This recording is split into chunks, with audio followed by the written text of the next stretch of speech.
Assalamualaikum warahmatullahi wabarakatuh. Saya Muhammad Ridwan Ali Pratama. Di sini saya ingin menjelaskan tentang tugas saya, di mana tugas tersebut adalah desain struktur baja 3 lantai dengan sistem rangka pemikul momen biasa di Kota Pontianak. Adapun studi kasus di sini yaitu adalah gedung 3 lantai dengan tinggi antar lantainya 4 meter. Kriteria desain di sini adalah terbagi menjadi dua. Yang pertama, peraturan yang digunakan adalah AISC 360/10 spesifikasi for struktur steel building. Yang kedua, SNI 1729/2015 yaitu spesifikasi untuk bangunan gedung baja struktural. Yang ketiga ada SNI 1726/2012 tata cara perencanaan ketahanan gempa untuk struktur bangunan gedung dan non-gedung. Adapun software yang digunakan, yang pertama Microsoft Office, yang kedua adalah masih menggunakan ETABS. Ya, inilah adalah data spesifikasi gedungnya, di mana gedungnya itu untuk gedung sekolah, lokasi ada di Kota Pontianak, material yang digunakan adalah baja, sistem strukturnya itu adalah sistem rangka pemikul momen biasa, adapun fungsi bangunannya untuk sekolahan, jumlah lantai ada 3 dan tinggi antar lantainya 4 meter. Sedangkan untuk jenis tanah di sini masih asumsi yaitu tanah sedang. Ini adalah spesifikasi material. Jenis baja yang digunakan untuk kali ini adalah BJ41, di mana tegangan putus minimum FU itu 410, adapun tegangan leleh minimumnya 250 MPa dan adapun peregangan minimumnya sebesar 18%. Pembebanan struktur ini adalah komponen yang saya gunakan untuk memberi pembebanan pada etap. Di sini pembebanan pada beban gempa. Yang pertama, menentukan kategori risiko.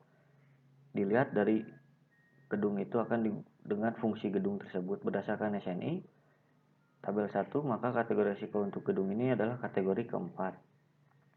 Kemudian menentukan faktor keutamaan gempa.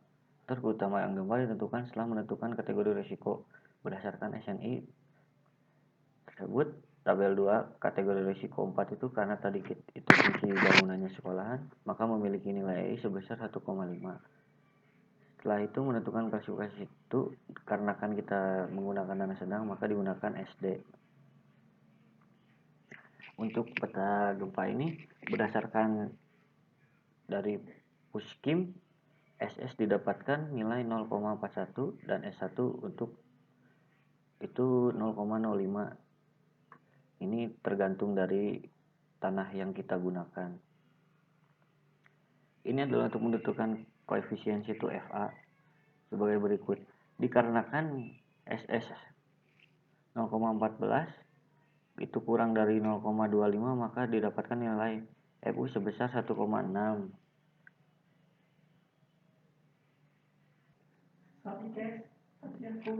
Untuk nilai FV itu didapatkan 2,4 dikarenakan S1 nya kurang dari 0,1, dikarenakan tidak ada yang sesuai maka diambil 2,4.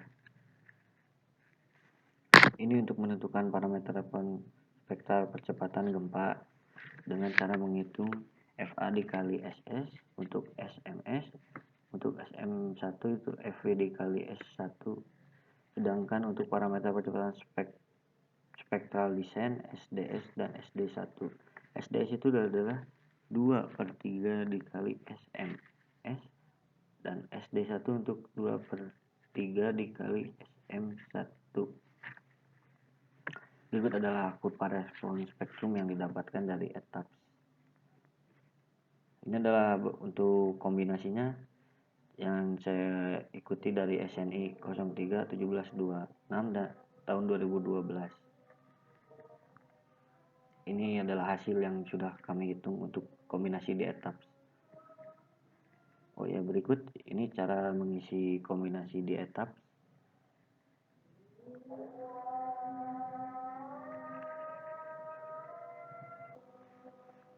Untuk mengisi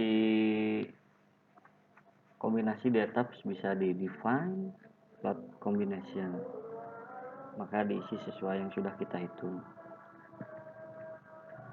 Kemudian ada permodelan rangka ini, input steel frame design bisa dilihat dari ETABS.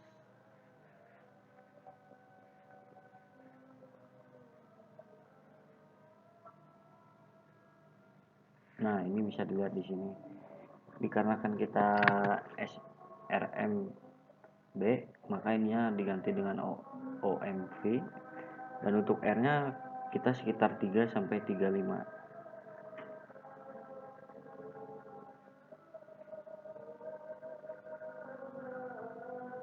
Ini pun input combine bin atau untuk baloknya bisa dilihat di sini juga. Desain composite bin design. Nah, ini bisa dilihat dari sini.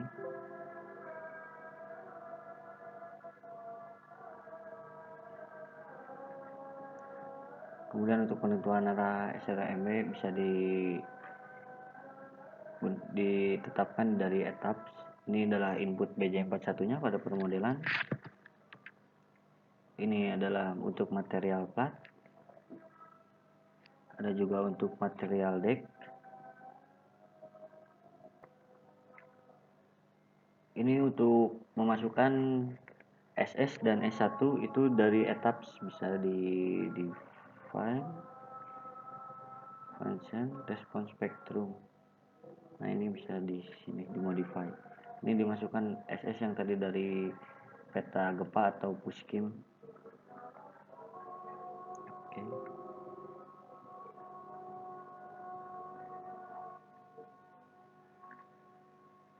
Untuk ini input load case arah X maupun Y.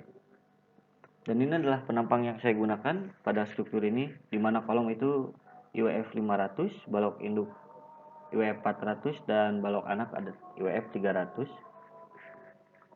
Ya, ini untuk input kombinasi tadi sudah saya jelaskan. Dan ini saya akan melihatkan untuk cara pengecekan struktur. Ini bisa ke steel frame, untuk ini bisa langsung kemudian display design info. Oh, belum di run.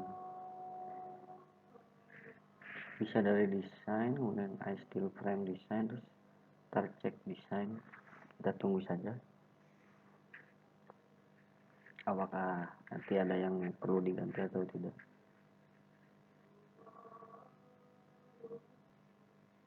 Kita lihat di sini sudah tidak ada kolom yang berwarna merah. Apabila ada yang berwarna merah harus diganti.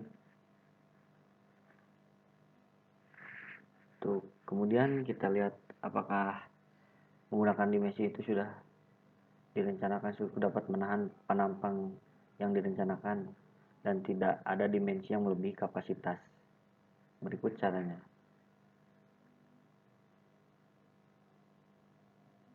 Desain, steel frame design, terus verify analysis versus design section.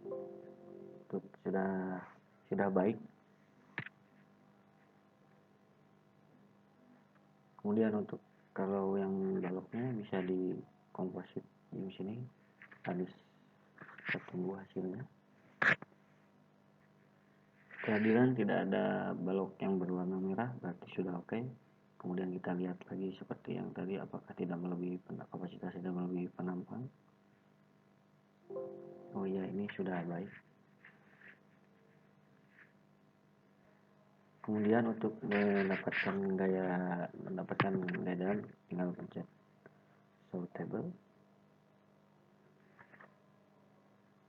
analis, ratio, frame, beam.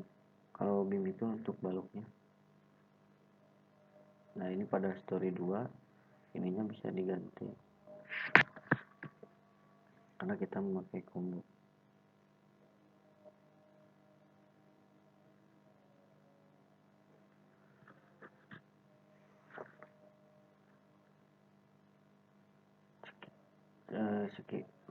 Saya kira sudah cukup untuk hari ini, untuk presentasi kali ini. Terima kasih atas perhatiannya. Assalamualaikum warahmatullahi wabarakatuh.